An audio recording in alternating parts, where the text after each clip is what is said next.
Okay, so have you ever wished you could just wake up speaking, I don't know, like fluent English? Well, who hasn't, right? It's like one of those things you see, I guess, in those late night ads, learn a language overnight. Yeah, exactly. Like no more classes, no more textbooks, just boom, wake up fluent. Right. The myth of effortless learning. But I think we both know it's not really that simple. No, not quite, but it is a question that I think a lot of people are genuinely curious about.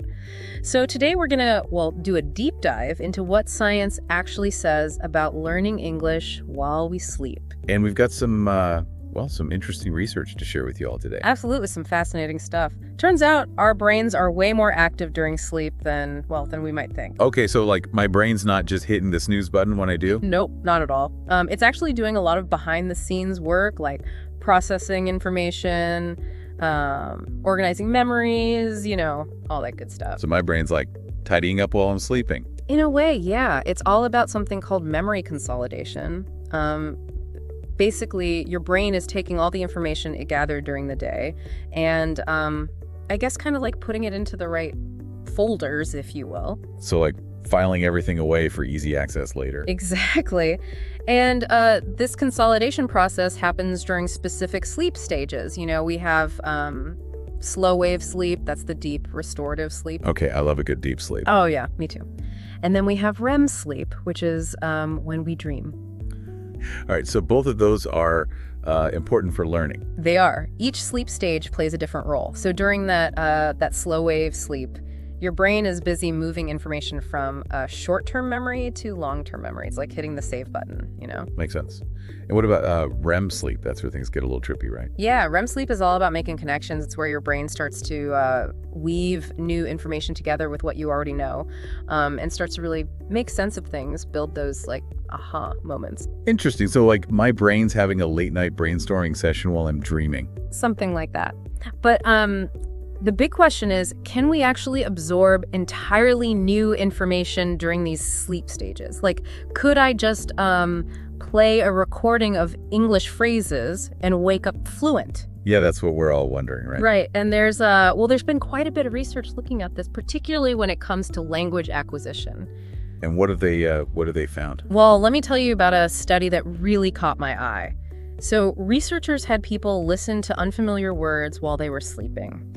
And they used EEG, it's a way to measure brain activity, to track how their brains were responding to these sounds. Okay, and so what happened?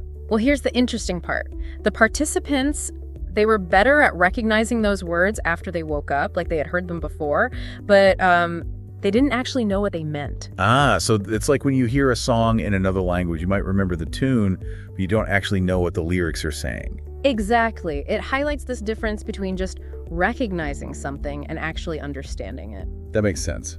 So what about other studies? Have they found any evidence that we can actually learn completely new words while we're asleep? So there was another study with like 60 people, and it focused on vocabulary recall. And they found that sleep actually did help people remember vocabulary they had already learned before going to sleep. But when it came to new words, there wasn't much improvement. So maybe not a magic solution for fluency then? Probably not, unfortunately. It seems like sleep learning is not like this magical shortcut to fluency. However, and this is important, it can be a really valuable tool for strengthening what you've already learned while you're awake.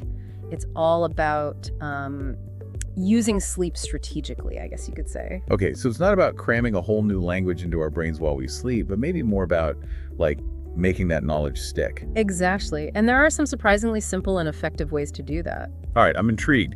Let's hear about these sleep learning strategies. What can we actually do to like prime our brains for learning before we even drift off? Yeah, let's talk about that. Sounds good. Okay, so sleep learning strategies. Tell me more. Well, one of the things that one of the most effective strategies is to prime your brain for learning before you even go to sleep.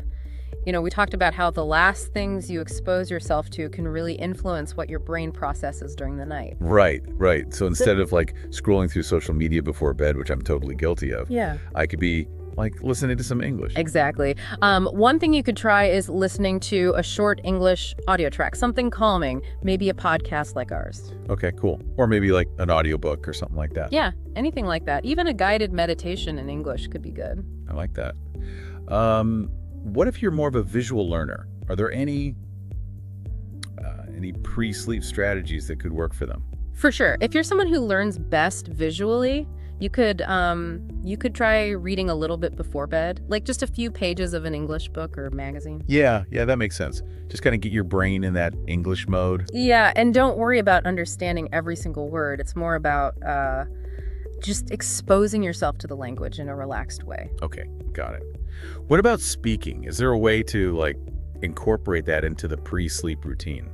That's a good point. Speaking is obviously a big part of language learning, and, well, you probably don't want to have a full-blown conversation right before bed. Right. But maybe you could, like, read a few sentences out loud from your book or magazine, practice your pronunciation. Yeah, that's a good idea. I like that. Okay, but what if I'm, like, really tired? Like, too tired to even read. Are there any, like, truly passive things I can do? There are, actually. Have you heard of those sleep masks with built-in speakers? Wait, like headphones in a sleep mask? That sounds kind of wild. I know, right? But they're a thing, and they can be really helpful for sleep learning. Oh, wow. I've got to check those out. So I can, like, listen to English while I sleep without bothering my partner. Exactly. And speaking of listening, remember we talked about repetition being key for language learning? Right. Practice makes perfect, or something like that. Yeah. Well, you can use that same principle for sleep learning. Create a playlist with English phrases or vocabulary, maybe short dialogues, and play it softly while you sleep. Okay, so I'm basically creating a soundtrack for my brain to learn English while I'm out. Pretty much, but keep the volume low. You want it to be relaxing, not jarring. Right. Got it. Oh. So, like, no blasting heavy metal in my sleep. Probably not the best idea. You can also experiment with different audio formats. Some people like listening to music with English lyrics. Others prefer spoken word stuff like podcasts or audiobooks. So just kind of see what works best for me. Exactly. It's all about finding what you enjoy. And then, during the day, try to use those new words and phrases you've been listening to. Okay, so it's not just about passive listening at night. I have to actually put in the effort during the day, too. Yeah, active use is super important. It helps solidify the learning. So, try to have conversations in English, write something in English, even just think in English if you can. About it. Like, make English a part of my everyday life. Exactly. And if you come across words or phrases that are tricky, write them down, make flashcards, whatever works for you. Just keep practicing. Okay, all good advice. I'm curious, though, is there anything I should be, like, careful of with sleep learning? Any downsides I should be aware of? That's a good question. Like anything else, I think it's important to approach sleep learning with a sense of balance. So don't overdo it. Right. For example, make sure the audio you're listening to isn't too stimulating. We want to relax the brain, not keep it wired all night. No, like, thriller audiobooks right before bed. Probably not the best choice. And always pay attention to how you're feeling. If you notice that sleep learning is messing with your sleep quality or making you feel stressed, then it's time to take a step back and maybe try a different approach. Makes sense. Listen to your body. Exactly. What works for one person might not work for another. So experiment a little, find what feels good for you. This is all really interesting. I'm, like, genuinely excited to try some of these things out. But I guess we should probably move on to the final part of our deep dive. Yeah, let's do it. Wow. I am, like, seriously mind blown by all this sleep learning stuff. It's amazing to think that our brains are, like, secretly learning while we sleep. Yeah, it kind of changes how you think about learning, right? Like, it's not just about sitting down with a textbook or, taking a class. Right. It's like our brains are always working even when we're not, like, consciously aware of it. Exactly. It's pretty wild when you think about it. It really is. It makes me think about dreams and if there's any connection between, like, what we dream about and what we're learning during sleep. Because sometimes I have these crazy dreams and I'm like, what was my brain trying to tell me there? Oh yeah, dreams are a whole other mystery. There are some researchers who think that dreams might actually play a role in memory consolidation, like helping our brains sort through and organize all the information from the day. So maybe my dreams are, like, my brain's way of making sense of everything. Could be. And even those really weird, nonsensical dreams might have a purpose. Some theories suggest that dreams help us make connections between, like, totally unrelated ideas, which could boost our creativity and problem-solving skills. Interesting. So maybe those crazy dreams aren't so crazy after all. Maybe not. This whole conversation has definitely made me appreciate sleep even more. It's not just about, like, physical rest anymore. It's about giving our brains the time they need to, process and learn and grow. I completely agree. And the more we learn about sleep, the more we realize just how essential it is for everything. Cognitive function, emotional well-being, you name it. Yeah, it's pretty amazing. And it makes me wonder, like, what else could we learn or achieve if we really focused on optimizing our sleep? Right. Imagine if we could unlock even more of our brain's potential just by, improving our sleep habits. That's a pretty exciting thought. Well, this has been a fantastic deep dive into the world of sleep learning. I've learned so much, and I'm definitely inspired to try out some of these techniques. Me too. I hope everyone listening has found it helpful and maybe even a little bit inspiring. Yeah, I think the biggest takeaway is don't underestimate the power of sleep. It's not just about recharging your batteries, it's about giving your brain the time it needs to learn and grow. Absolutely. So make sleep a priority, everyone. Yes. And who knows, maybe one day we'll all be waking up fluent in new languages, feeling energized and bursting with creative ideas.